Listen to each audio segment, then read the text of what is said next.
Leave India if you oppose Holi colours UP minister ਜਿਨ੍ਹਾਂ ਨੂੰ problem ਹੈ ਹੋਲੀ ਦੇ ਰੰਗਾਂ ਨਾਲ ਉਹ ਇੱਥੋਂ ਛੱਡ ਕੇ ਚਲੇ ਜਾਣ ਇਸ ਮੁਲਕ ਨੂੰ। ਇਹ ਉਹਨਾਂ ਦਾ ਮੁਲਕ नहीं है।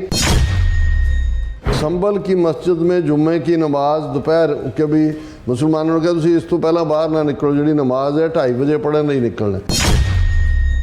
मस्जिदां दे उत्ते तरपाल पा दित्ती गई कि भाई उन्हां नूं, क्योंकि जिहड़े हिंदू तो भी अजकल लीड करके होली का जलूस कढ़न लग गए, वो मस्जिदां दे सामने जाके उहदे ते रंग सुट्टना। दूजा क्योंकि उन्होंने तुसीं जलील करना है। एक जलूस जिहड़ा होली का उन्होंने कढ़िया, उस दे विच उन्होंने पूरा उन्हां दा कोई रस्म है जिहदे दरखत का तना कट्टिया हुंदा है, उन्होंने मसीत के दरवाजे च मारिया, अंदर जाके भी जिहड़ी उन्होंने वायलेंस की और पुलिस ने सारे कैमरे जिहड़े फोटोआं कोई खिंचण वाले सी उन्हां तो भी लै लए, ये कह के कि जी ये तो मिसलीडिंग रील है।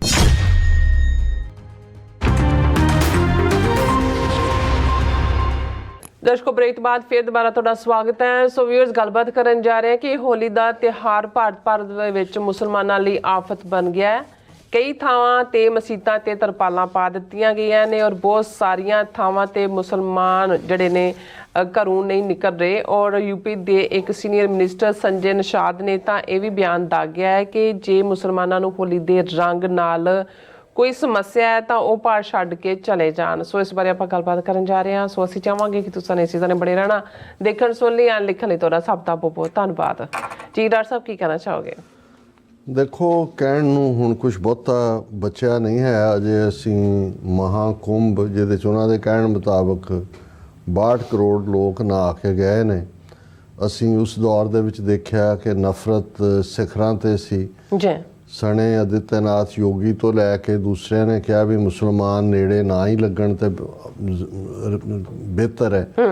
और होया ये कि भी जदों एक लोगों का हड़ और कोई थां नहीं सी ते मुसलमाना ने मसीतां दे दरवाजे खोल दिते और उन्हों दी सेवा और दूसरी भी की, तो उदों फिर कुछ जड़े ने बहुते नहीं उन्होंने तारीफ भी की। देखो मुसलमाना दे उत्ते इन्नियां पाबंदियां और उन्होंने खिलाफ इन्नी नफरत पर वही काम आए और बहुत वड्डी गिणती च उन्होंने सर्व किया। उस तो पहला असी गुजरात दे विच भी देखते हैं भी कल्चर चों भी किवें बाहर किए गए। जिवें हुण गुजराती ने गरबा डांस है उन्हां दा जिहड़ा एक कॉमन जिहदे च और उहदे च उन्होंने पिछले कुछ सालों च इन्नी कि नफरत मुसलमानों के खिलाफ फैलाई कि इवेंचुअली जिहड़े ने मुसलमान उहदे चों कढ़ दित्ते जांदे ने, अपमानित किया जाता है, मारकुट की जाती है, तो वो बिल्कुल अड्ड हो गए। उस तो पहला असीं देखते हैं भी किवें सिस्टमैटिकली लव जिहाद के नां थल्ले जिस किस्म दीयां फिल्मां केरला फाइल्स, उस तो पहला जिहड़ियां ने वो कश्मीर नाल संबंधित कश्मीर फाइल्स और ये सारा जो कुछ फिल्मां आई हैं, अच्छा उन्हां च किस लैवल की नफरत कोविड-19 के चलदे हैं उसनूं जिहड़ा है वो जिहादियां दे नाल जोड़ के मुसलमानां दे खिलाफ इन्नी कि नफरत फैलाई गई।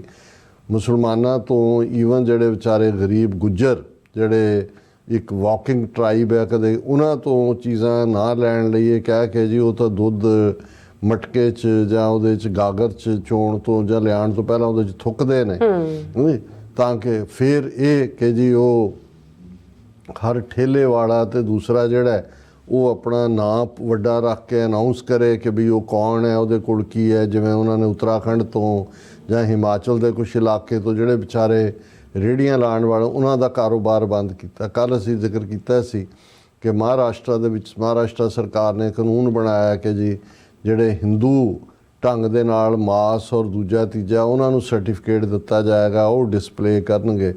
तो करदे करदे करदे यानी पहला ही जो हुण 20 करोड़ कोई छोटी आबादी नहीं हुंदी। बिल्कुल। और वो भी वो जिहड़े बेचारे पहला ही जिहड़े इधर रह गए वो गुरबत दे मारे हुए सी, बहुत थोड़े जिन्हां ने कोई मेहनत करके जां दूसरे जिन्हां ने थोड़ा जिहा अगे तरक्की की उन्हां दा वैसे ही जीना हराम कर दिता है। वो भावें उन्हां दे ਵੱਡੇ ਵੱਡੇ क्रिकेट प्लेयर भी बन गए, लेकिन उन्होंने नाल जदों सलूक हुंदा है उन्होंने लिए जदों उन्होंने घर लभणे ने जां दूजा करना है तो उन्होंने उवें ही नफरत का शिकार बनाया जाता है। हुण इवें ही असीं देखते हैं कि भी किवें हुण जिवें नमाज 5 वेले दी दा विधान है हर मुसलमान दे लई, ਹੁਣ ਜ਼ਾਹਰ ਹੈ ਕਿ ਇੱਕ ਸੂਰਜ ਚੜ੍ਹਨ ਵੇਲੇ ਹੈ ਜਿਹੜੀਆਂ ਦੋ ਨਮਾਜ਼ਾਂ, ਇੱਕ ਜਿਹੜੀ ਦੁਪਹਿਰ ਦੀ ਹੈ ਔਰ ਸ਼ਾਇਦ ਸ਼ਾਮ ਦੀ, ਉਹ ਬਹੁਤ ਵਾਰੇ ਹੁੰਦਾ ਹੈ ਵੀ ਜਿਹੜੇ ਕੰਮ ਕਰਨ ਵਾਲੇ ਜਾਂ ਦੂਜੇ ਨੇ ਕਈ ਵਾਰ ਜਿੱਥੇ ਵੀ ਆਪਣੀਆਂ ਫੈਕਟਰੀਆਂ ਦੂਜੇ ਤੀਜੇ ਕੰਮ ਕਰਦੇ ਸੀ ਉੱਥੇ ਹੀ ਨੇੜੇ ਤੇੜੇ ਕੋਈ ਖੁੱਲੀ ਥਾਂ ਦੇਖੀ ਉਹਦੇ 'ਚ ਆਪਣੀ ਨਮਾਜ਼ ਅਦਾ ਕਰਦੇ ਨੇ, ਜਿਹੜਾ ਰੱਬ ਨੂੰ ਯਾਦ ਕਰਨਾ। ਕਿਵੇਂ ਇਹਨਾਂ ਨੇ ਉਸ ਨੂੰ ਇਸ਼ੂ ਬਣਾਇਆ ਕਿ ਜੀ ਇਹ ਤਾਂ ਸੜਕਾਂ ਬਲੌਕ ਕੀਤੀਆਂ ਹੁੰਦੀਆਂ, ਦੂਜੇ ਨੋਟਿਸ ਲਵਾ ਦਿੱਤੇ ਵੀ ਪਬਲਿਕਲੀ ਨਹੀਂ ਕਰ ਸਕਦੇ। ਉਹ ਪਾਰਟ ਵੀ ਉਹਨਾਂ ਦੇ ਜਿਹੜਾ ਉਹਨਾਂ ਨੂੰ ਮਜ਼ਹਬ ਦੇ ਇੱਕ ਨਫ਼ਰਤ ਦਾ ਚਿੰਨ੍ਹ ਬਣਾ ਕੇ ਫਿਰ ਅਸੀਂ ਦੇਖਦੇ ਹਾਂ ਕਿ ਓਵਰਆਲ ਜਿਹੜਾ ਇਹਨਾਂ ਦਾ ਸਿਸਟਮ ਕਿ ਜੀ ਇਹ ਇੱਥੇ ਵੀ ਇਹ ਮਸਜਿਦ ਦੇ ਥੱਲੇ ਮੂਰਤੀਆਂ ਨਿਕਲੀਆਂ ਜਾਂ ਦੂਜੀਆਂ, ਉਹ ਬਾਬਰੀ ਮਸਜਿਦ ਵਾਲੀ ਕਹਾਣੀ ਤਾਂ ਪੁਰਾਣੀ ਹੋ ਗਈ, 1992 ਦੀ ਹੈ। ਉਸ ਤੋਂ ਬਾਅਦ ਅਸੀਂ ਦੇਖਦੇ ਹਾਂ ਕਿ ਅੱਜ ਮਥੁਰਾ ਹੋਏ, ਬਨਾਰਸ ਹੋਏ, ਸੰਭਲ ਦੇ ਵਿੱਚ ਕੀ ਇਹਨਾਂ ਨੇ ਕੀਤਾ, ਵਾਇਲੈਂਸ ਕੀਤੀ। ਈਵਨ ਅਜਮੇਰ ਸ਼ਰੀਫ ਜਿਹੜਾ 12ਵੀਂ 13ਵੀਂ ਸਦੀ ਦਾ ਸੂਫੀ ਫਕੀਰ ਜਿਹਦੀ ਜਿਹੜੀ ਹੈ ਮਾਨਤਾ ਉਹ ਸਾਰਿਆਂ ਲੋਕਾਂ 'ਚ ਹੀ ਰਹੀ ਹੈ। ਸੂਫੀ ਇੱਕ ਪਿਆਰ ਦਾ ਸੁਨੇਹਾ ਦੇਣ ਵਾਲੇ ਸੀ, ਇਹ ਕੋਈ ਅਦਰਵਾਈਜ਼ ਕੋਈ ਕੱਟੜਵਾਦ ਜਾਂ ਕੋਈ ਦੂਜੀ ਲਾਈਨ, ਪਰ ਉਹਨੂੰ ਵੀ ਕਿ ਜੀ ਇੱਥੇ ਵੀ ਮੰਦਰ ਹੈ ਉੱਥੇ ਵੀ ਮੰਦਰ ਹੈ। ਹੁਣ ਮੰਦਰ ਮਸਜਿਦ ਤਾਂ ਹਰ ਥਾਂ ਹੀ ਜਿਹੜਾ ਇਹਨਾਂ ਨੇ ਉਹ ਝਗੜਾ ਖੜਾ ਕੀਤਾ ਹੀ ਹੈ। ਹੁਣ ਉਹਨਾਂ ਦੇ ਤਿਉਹਾਰਾਂ ਦੇ ਮੌਕੇ ਵੀ ਜਿਵੇਂ ਹੋਲੀ ਆਈ ਹੈ, ਹੁਣ ਹੋਲੀ ਦਾ ਜਿਹੜਾ ਹੈ ਇੱਕ, ਹਾਲਾਂਕਿ ਮੈਂ ਇਸ ਡਿਟੇਲ 'ਚ ਨਹੀਂ ਜਾਵਾਂਗਾ ਕਿ ਬ੍ਰਾਹਮਣਾਂ ਨੇ ਕਦੇ ਤੁਸੀਂ ਦੇਖਿਆ ਵੀ ਬਨਾਰਸ ਦੇ ਜਾਂ ਕੁਰੂਕਸ਼ੇਤਰ ਦੇ ਜਾਂ ਅਯੁੱਧਿਆ ਦੇ ਬ੍ਰਾਹਮਣ ਜਿਹੜੇ ਨੇ ਉਹਨਾਂ ਦੀਆਂ ਧੋਤੀਆਂ ਚਿੱਟੀਆਂ ਜਿਹੜੀਆਂ ਰੰਗ ਚਰੰਗੀਆਂ, ਕੋਈ ਬ੍ਰਾਹਮਣਾਂ ਨੂੰ ਧੋਤੀ ਵਾਲਿਆਂ ਨੂੰ ਦੇਖਿਆ ਕਦੇ ਹੋਲੀ ਖੇਡਦੇ? ਕਿਉਂਕਿ ਇਹ ਤਿਉਹਾਰ ਹੀ ਸ਼ੂਦਰਾਂ ਦਾ ਬਣਾਇਆ ਹੋਇਆ ਬ੍ਰਾਹਮਣਾਂ ਨੇ, ਕਿ ਸਭ ਗੰਦ ਪਾਓ ਇੱਕ ਦੂਜੇ। ਬ੍ਰਾਹਮਣਾਂ ਦਾ ਤਾਂ ਆਪਣਾ ਉਹਨਾਂ ਨੇ ਵਿਸਾਖ ਦੇ ਨਾਲ ਜੋੜ ਕੇ ਪੂਜਾ ਲੈਣ ਦਾ ਹੀ ਹੈ। ਆ ਦੁਸਹਿਰਾ ਜਿਹੜਾ ਹੈ ਇਹ ਕਸ਼ਤਰੀਆਂ ਦੇ ਨਾਲ ਜੋੜਿਆ ਹੋਇਆ ਵੀ ਤੁਸੀਂ ਇਹ ਕਰੋ। ਦੀਵਾਲੀ ਨੂੰ ਪੂਜਾ ਤਾਂ ਦੇਵੀ ਦੀ, ਲక్ష్ਮੀ ਦੇਵੀ ਦੀ ਹੁੰਦੀ, ਉਹ ਵੈਸ਼ਿਆਂ ਨਾਲ ਜੋੜੀ ਹੋਈ ਹੈ। ਸ਼ੂਦਰਾਂ ਨੂੰ ਕਿਹਾ ਵੀ ਉਹ ਕਹਾਣੀਆਂ ਭਾਵੇਂ ਹੋਲਕਾ ਦੀ ਜੋੜ ਦਿਓ ਕਿ ਕਿਸੇ ਹੋਰ ਦੀ ਜੋੜ ਦਿਓ, ਲੇਕਿਨ ਇਹ ਸ਼ੂਦਰਾਂ ਨੂੰ ਹੀ, ਤੁਹਾਨੂੰ ਬ੍ਰਾਹਮਣ ਕਦੇ ਜਿਹੜੇ ਧੋਤੀਆਂ ਵਾਲੇ ਕੋਈ ਪ੍ਰੋਤ ਜਾਂ ਦੂਜੇ ਜੇ ਏਡਾ ਹੀ ਤਿਉਹਾਰ ਹੋਲੀ ਹੋਲਕਾ ਨਾਲ ਜੁੜਿਆ ਹੋਇਆ ਤੇ ਫਿਰ ਤਾਂ ਬ੍ਰਾਹਮਣਾਂ ਦੀਆਂ ਧੋਤੀਆਂ ਸਾਰੀਆਂ ਕਾਲੀਆਂ ਨੀਲੀਆਂ ਪੀਲੀਆਂ ਹੋਣੀਆਂ ਚਾਹੀਦੀਆਂ ਹੋਲੀ ਦੇ ਰੰਗ 'ਚ। ਲੇਕਿਨ ਇਹਨੂੰ ਹੁਣ ਕਿਵੇਂ, ਪਰ ਫਿਰ ਵੀ ਜੇ ਤੁਸੀਂ ਇਹਦੀ ਸਪਿਰਿਟ ਦੇਖੋ ਤੇ ਸਪਿਰਿਟ ਤਾਂ ਜਿਹੜੀ ਹੈ ਉਹ ਸੱਚਾਈ ਦੀ ਜਿੱਤ ਨਾਲ ਜੁੜੀ ਹੋਈ ਕਹਾਣੀ ਹੈ ਜਿਹੜੀ ਇਹਨਾਂ ਦੀ ਬਣਾਈ ਹੋਈ ਹੈ।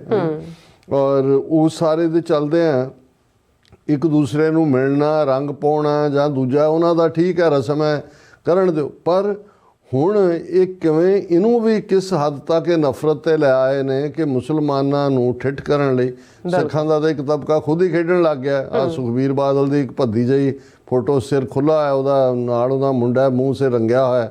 ਹਾਲਾਂਕਿ ਮੈਨੂੰ ਯਾਦ ਹੈ ਵੀ ਅਸੀਂ ਜਦੋਂ ਗਰੋਜ ਹੈ ਕਈ ਥਾਂ ਸਿੱਖਾਂ ਨਾਲ ਝਗੜਾ ਹੋ ਜਾਂਦਾ ਸੀ, ਉਹ ਰੰਗ ਪਾਉਣ ਲੱਗਦੇ ਸੀ, ਕਹਿੰਦੇ ਦੂਰ ਰਹਿ, ਬਿਲਕੁਲ ਨਹੀਂ, ਅਸੀਂ ਇਹ ਜਿਹੜਾ ਬਦਸ਼ਕਲ ਨਹੀਂ ਹੁੰਦੇ।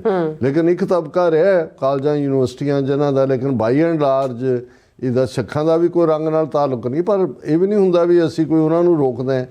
ਲੇਕਿਨ ਹੁਣ ਇਹਨਾਂ ਨੇ ਜਿਹੜਾ ਇਸ ਵਾਰ ਜਿਉਂ-ਜਿਉਂ ਇਹ ਹਿੰਦੂਤਵਾ ਦੀ ਨਫ਼ਰਤ ਇਸ ਹੱਦ ਤੱਕ ਇਹਨਾਂ ਨੇ ਸਪਰੈਡ ਕਰ ਦਿੱਤੀ ਹੈ ਕਿ ਇਸ ਵਾਰ ਕੁਦਰਤੀ ਜਿਹੜੀ ਹੋਲੀ ਵੀ ਜਿਹੜੀ ਜੁਮਾ ਫਰਾਈਡੇ ਨਾਲ ਜੁੜੇ ਹੋਏ ਦਿਨ ਦੇ ਨਾਲ ਜੁੜੀ ਹੋਈ ਸੀ, ਔਰ ਰਮਜ਼ਾਨ ਦਾ ਮਹੀਨਾ ਚੱਲ ਰਿਹਾ ਜਿਹੜਾ ਨਮਾਜ਼ ਦਾ ਟਾਈਮ ਵੀ ਹੁੰਦਾ ਹੈ ਕਿਉਂਕਿ ਜੁਮੇ ਦੀ ਨਮਾਜ਼ ਪਬਲਿਕਲੀ ਪੜ੍ਹੀ ਜਾਂਦੀ ਹੈ। ਇਹਨੂੰ ਇੰਨਾ ਵੱਡਾ ਇਸ਼ੂ ਬਣਾਇਆ ਗਿਆ, ਇੰਨਾ, ਕਿਉਂਕਿ 500 ਟੀਵੀ ਚੈਨਲ ਇਸ ਕੰਮ ਤੇ ਲਾਇਆ ਹੋਇਆ ਹੈ, ਸੋਸ਼ਲ ਮੀਡੀਆ ਤੇ ਗੋਬਰ ਆਰੀਆ ਵਰਗੇ ਦੂਜੇ ਤੀਜੇ ਨਫ਼ਰਤ ਫੈਲਾਉਣ ਲਈ ਰੱਖੇ ਹੋਏ ਨੇ, ਕਿ ਇੱਕ ਫੀਅਰ ਕ੍ਰੀਏਟ ਕਰਤਾ ਗਿਆ ਕਿ ਜੀ ਇਹ ਮੁਸਲਮਾਨ ਘਰੋਂ ਹੀ ਨਾ ਨਿਕਲਣ ਜਾਂ ਦੂਜਾ ਹੀ ਨਾ ਹੋਏ। ਔਰ ਇਹ ਅੱਜ ਜਦੋਂ ਮੈਂ ਖਬਰਾਂ ਸਾਰੇ ਹੀ ਪਾਸੇ ਦੇਖ ਰਿਹਾ ਸੀ, ਔਰ ਇਹਦੇ 'ਚ ਇੱਕ ਤਾਂ ਉਹਨਾਂ ਦੇ ਮੇਨ ਉੱਤਰ ਪ੍ਰਦੇਸ਼ ਦੇ ਹਵਾਲੇ ਨਾਲ ਇਹਨਾਂ ਦੀ ਪੰਜਾਬ ਕੇਸਰੀ ਅਖਬਾਰ ਜਿਹੜੀ ਜਲੰਧਰੋਂ ਛਪਦੀ ਹੈ, ਉਹਦਾ ਹੀ ਖਬਰ ਹੀ ਹੈ कि उत्तर प्रदेश की होली जुलूस मार्ग पर बैरिकेड और कई सीसीटीवी कैमरे भी लगाए गए, मस्जिदों को तिरपाल से ढका गया। संभल की मस्जिद में जुम्मे की नमाज दोपहर के भी मुसलमानों ने कहा तुसीं इस तो पहला बाहर ना निकलो, जी नमाज है 2:30 बजे पढ़न नहीं निकलना। पर मस्जिदों के उत्ते तिरपाल पा दी गई कि भाई उन्होंने, क्योंकि जोड़े हिंदू तो भी अजकल लीड करके होली का जुलूस कढ़न लग गए, वो मस्जिदों के सामने जाके यही नहीं भी मुसलमानों उन्होंने जोड़ा उहदे ते रंग सुट्टना, दूजा क्योंकि उन्होंने तुसी जलील करना है। और इस सारे दे चलदे हैं जे तुसी मीडिया रिपोर्ट ते देखदे हो, after Ratangiri mosque gates rammed during a religious procession. Police say there was no forcible entry. ਹੁਣ ਰਤਨਗਿਰੀ ਦੀ ਮਸਜਿਦ ਦੇ ਵਿੱਚ ਇੱਕ ਜਲੂਸ ਜਿਹੜਾ ਹੋਲੀ ਦਾ ਉਹਨਾਂ ਨੇ ਕੱਢਿਆ, ਉਸ ਦੇ ਵਿੱਚ ਉਹਨਾਂ ਨੇ ਪੂਰਾ ਉਹਨਾਂ ਦਾ ਕੋਈ ਰਸਮ ਹੈ ਜਿਹਦੇ 'ਚ ਦਰਖਤ ਦਾ ਤਣਾ ਕੱਟਿਆ ਹੁੰਦਾ ਹੈ, ਉਹਨੂੰ ਮਸਜਿਦ ਦੇ ਦਰਵਾਜ਼ੇ 'ਚ ਮਾਰਿਆ ਹੈ ਔਰ ਉਹਨਾਂ ਨੇ ਜਿਹੜਾ ਇਹ ਰਤਨਗਿਰੀ ਰਾਜਪੁਰ ਵਿਲੇਜ ਦੇ ਐਨੂਅਲ ਉਹਨਾਂ ਨੂੰ ਜ਼ਲੀਲ ਕੀਤਾ ਹੈ। ਅੰਦਰ ਜਾ ਕੇ ਵੀ ਜਿਹੜੀ ਉਹਨਾਂ ਨੇ ਵਾਇਲੈਂਸ ਕੀਤੀ ਔਰ ਪੁਲਿਸ ਨੇ ਸਾਰੇ ਕੈਮਰੇ ਜਿਹੜੇ ਫੋਟੋਆਂ ਕੋਈ ਖਿੱਚਣ ਵਾਲੇ ਸੀ ਉਹਨਾਂ ਤੋਂ ਵੀ ਲੈ ਲਏ, ਇਹ ਕਹਿ ਕੇ ਕਿ ਜੀ ਇਹ ਤਾਂ ਮਿਸਲੀਡਿੰਗ ਰੀਲ ਹੈ, ਪਰ ਇਹ ਰਤਨਗਿਰੀ ਦੇ ਵਿੱਚ ਹੋਇਆ, ਇਹਨਾਂ ਦਾ ਆਪਣੀ ਮੀਡੀਆ ਕਹਿ ਰਿਹਾ। ਫਿਰ यूपी ਦਾ ਇੱਕ ਸੀਨੀਅਰ ਮਿਨਿਸਟਰ ਹੈ ਸੰਜੇ ਨਿਸ਼ਾਦ, ਉਹਦੀ ਸਟੇਟਮੈਂਟ ਹੈ, leave India if you oppose Holi colours. UP minister ਉਹ ਕਹਿੰਦਾ ਵੀ ਛੱਡ ਜਾਓ ਜੇ ਤੁਹਾਨੂੰ ਹੋਲੀ ਦੇ ਰੰਗਾਂ ਪੈ। ਕਈਆਂ ਨੇ ਕਿਹਾ ਵੀ ਘਰ 'ਚ ਰਹੋ, ਕਈਆਂ ਨੇ ਕਿਹਾ ਜੀ ਤਰਪਾਲ ਪਾ ਕੇ ਸਿਰ 'ਤੇ ਨਿਕਲਣਾ। ਔਰ ਇਹਨੇ ਤਾਂ ਸਿੱਧਾ ਕਿਹਾ ਕਿ ਭਾਈ ਜਿਨ੍ਹਾਂ ਨੂੰ ਪ੍ਰੋਬਲਮ ਹੈ ਹੋਲੀ ਦੇ ਰੰਗਾਂ ਨਾਲ ਉਹ ਇੱਥੋਂ ਛੱਡ ਕੇ ਚਲੇ ਜਾਣ, ਇਸ ਮੁਲਕ ਨੂੰ, ਇਹ ਉਹਨਾਂ ਦਾ ਮੁਲਕ ਨਹੀਂ ਹੈ। ਔਰ ਇਸ ਦੇ ਉੱਤੇ ਇਸਲਾਮਿਕ ਸਕਾਲਰਸ ਨੇ, ਦੂਜਿਆਂ ਤੀਜਿਆਂ ਨੇ ਇਹ ਕਿਹਾ ਕਿ ਵੀ ਇਹ ਜਿਹੜਾ ਹੁਣ ਤਾਂ ਨਫ਼ਰਤ ਦੀਆਂ ਸਾਰੀਆਂ ਹੱਦਾਂ ਟੱਪ ਗਈਆਂ। ਉਹ ਮਿਨਿਸਟਰ ਹੈ, ਸੰਵਿਧਾਨ ਦੀ ਸਹੁੰ ਚੁੱਕੀ ਹੋਈ ਹੈ, ਉਹਨੇ ਸਾਰੇ ਸ਼ਹਿਰੀਆਂ ਦੀ ਪ੍ਰੋਟੈਕਸ਼ਨ ਉਹ ਸੰਵਿਧਾਨ ਦੇ ਵਿੱਚ ਹੈ। ਔਰ ਉਹਦਾ ਇਹ ਕਹਿਣਾ ਜਿਹੜਾ ਹੈ, ਉਹਨਾਂ ਨੇ ਕਿਹਾ ਵੀ ਇਸ ਵੇਲੇ ਤਾਂ ਜਿਹੜੇ BJP ਜਾਂ NDA ਹੈ ਉਹਨਾਂ 'ਚ ਕੰਪੀਟੀਸ਼ਨ ਚੱਲ ਰਿਹਾ ਇੱਕ ਦੂਜੇ ਦੇ ਉੱਤੇ ਕਿ ਹੂ can spread more hated in society and create division, ਕਿ ਸਭ ਤੋਂ ਜ਼ਿਆਦਾ ਨਫ਼ਰਤ ਕੌਣ ਫੈਲਾਏਗਾ ਜਾਂ ਕੌਣ ਫੈਲਾਉਂਦਾ। ਉਹਨੇ ਕਿਹਾ ਵੀ ਇਹ ਜਿਹੜੇ ਤਿਉਹਾਰ ਸੀ, ਹੋਲੀ, ਈਦ, ਇਹ ਇਕੱਠੇ ਮਨਾਉਂਦੇ ਸੀ ਸਾਰੇ, ਇੱਕ ਦੂਜੇ ਨੂੰ ਵਧਾਈਆਂ ਦਿੰਦੇ ਸੀ। ਕੋਈ ਭਾਈਚਾਰਿਆਂ 'ਚ ਜਿਹੜਾ ਸਦੀਆਂ ਤੋਂ ਜਿਹੜਾ ਇੱਕ ਸੁਹਿਰਦਤਾ ਰਹੀ ਹੈ, ਪਰ ਇਸ ਵੇਲੇ ਜਿਹੜੀ ਹੈ ਇਹ ਇੰਨੀ ਨਫ਼ਰਤ ਤੱਕ ਲੈ ਗਏ ਨੇ। ਔਰ ਇਹ ਉਹਨਾਂ ਨੂੰ ਕਿਉਂਕਿ ਇਹੀ ਕੁਝ ਦੇਣ ਲਈ ਹੈ ਉਹਨਾਂ ਕੋਲ। ਬਾਕੀ ਤਾਂ ਅਸੀਂ ਦੇਖ ਰਹੇ ਹਾਂ ਵੀ $1 ਟ੍ਰਿਲੀਅਨ ਪਿਛਲੇ ਕੁਝ ਹਫ਼ਤਿਆਂ 'ਚ ਮਾਰਕੀਟ 'ਚੋਂ ਉੱਡ ਗਿਆ। ਬੁਰਾ ਹਾਲ ਬੌਂਕੇ ਦਿਹਾੜੇ, ਕਿੰਨੇ ਲੋਕ ਨੌਕਰੀਆਂ ਤੋਂ ਬਿਨਾਂ ਨੇ। ਪਰ ਇਹ ਹਿੰਦੂ ਮੁਸਲਿਮ, ਹਿੰਦੂ ਸਿੱਖ, ਤੁਸੀਂ ਇਸ ਕਿਸਮ ਦੀ ਨਫ਼ਰਤ ਦਾ ਫੈਲਾਈ ਜਾਓ ਔਰ ਉਹਨਾਂ ਨੂੰ ਕਹੋ ਜੀ ਤੁਸੀਂ ਤਾਂ ਪ੍ਰਾਈਡ ਜਿਹੜਾ ਹੈ ਤੁਹਾਡਾ ਗਰਵ ਵੀ ਹਿੰਦੂ ਹੋਣ 'ਚ ਹੈ। ਹਾਲਾਂਕਿ ਇਸ ਸਭ ਕੰਮ ਲਈ ਅਗੇਨ ਉਹੀ ਜਿਨ੍ਹਾਂ ਨੂੰ ਸ਼ੂਦਰ ਬਣਾਇਆ, ਜਿਨ੍ਹਾਂ ਦਾ ਤਿਉਹਾਰ ਵੀ ਉਹ ਹੋਲੀ ਉਹਨਾਂ ਨੂੰ ਦਿੱਤਾ ਹੋਇਆ ਸੀ, ਉਹਨਾਂ ਦੇ ਹੀ ਅੱਗੋਂ ਜਿਹੜੇ ਬੱਚੇ ਨੇ ਉਹਨਾਂ ਨੂੰ ਇਸ ਕੰਮ ਤੇ ਲਾਇਆ ਹੋਇਆ। ਇਹਨਾਂ ਦੇ ਆਪਣੇ ਬੱਚੇ, ਹੁਣ S ਜੈ ਸ਼ੰਕਰ ਹੈ ਜਿਹਨੂੰ ਹਿੰਦੂਤਵਾ ਦਾ ਪ੍ਰਾਈਡ ਬੜਾ ਨਜ਼ਰ ਆਉਂਦਾ ਹੈ, ਘਰ ਵਾਲੀ ਜਾਪਾਨੀ ਹੈ ਸਿਟੀਜ਼ਨ, ਮੁੰਡੇ ਜਿਹੜੇ ਨੇ ਉਹ ਅਮਰੀਕਾ 'ਚ ਸੈਟਲ ਨੇ। ਤੁਸੀਂ ਕਿੰਨੇ ਵੀ BJP ਦੇ ਸਾਰੇ ਟੌਪ ਦੇ ਇੱਧਰਲੇ ਉੱਧਰਲੇ ਦੇਖੋਗੇ, ਸਭ ਦੇ ਬੱਚੇ ਉਹ ਤਾਂ ਉੱਥੇ ਭੀੜਾਂ 'ਚ ਨਹੀਂ ਇਕੱਠੇ ਹੋਏ ਹੁੰਦੇ, ਉਹਦੇ 'ਚ ਉਹੀ ਜਿਹੜੇ ਨੇ ਉਹ backward class, schedule caste, schedule tribe ਇਸ ਕੰਮ ਤੇ ਲਾਏ ਹੋਏ ਨੇ ਔਰ ਇਹਨਾਂ ਦੀਆਂ ਜਿਹੜੀਆਂ ਨੇ ਉਹ ਸਿਆਸੀ ਰੋਟੀਆਂ ਸੇਕ ਰਹੇ ਨੇ। ਪਰ ਇਹ ਨਫ਼ਰਤ ਜਿਹੜੀ ਆ ਅਲਟੀਮੇਟਲੀ ਇਹਨਾਂ ਨੂੰ ਜਿਹੜਾ ਬਰਬਾਦ ਕਰਨਾ ਹੀ ਹੈ। ਨਫ਼ਰਤ 'ਚੋਂ ਕਦੇ ਕੋਈ ਕ੍ਰੀਏਸ਼ਨ ਨਹੀਂ ਹੁੰਦੀ, ਨਫ਼ਰਤ 'ਚੋਂ ਹਮੇਸ਼ਾ ਬਰਬਾਦੀ ਨਿਕਲਦੀ ਹੈ। ਜੀ ਰਾਜ ਸਾਹਿਬ ਤੁਹਾਡਾ ਬਹੁਤ ਬਹੁਤ ਸ਼ੁਕਰੀਆ। ਸੋ ਥਲੇ ਨੇ ਬ੍ਰੇਕ ਵਿਊਅਰਸ ਤੁਸੀਂ ਇਸੇ ਤਰ੍ਹਾਂ ਬੜੇ ਰਹਿਣਾ, ਮਿਲਦੇ ਆ ਛੋਟੇ ਜਿਹੇ ਬ੍ਰੇਕ ਤੋਂ ਬਾਅਦ।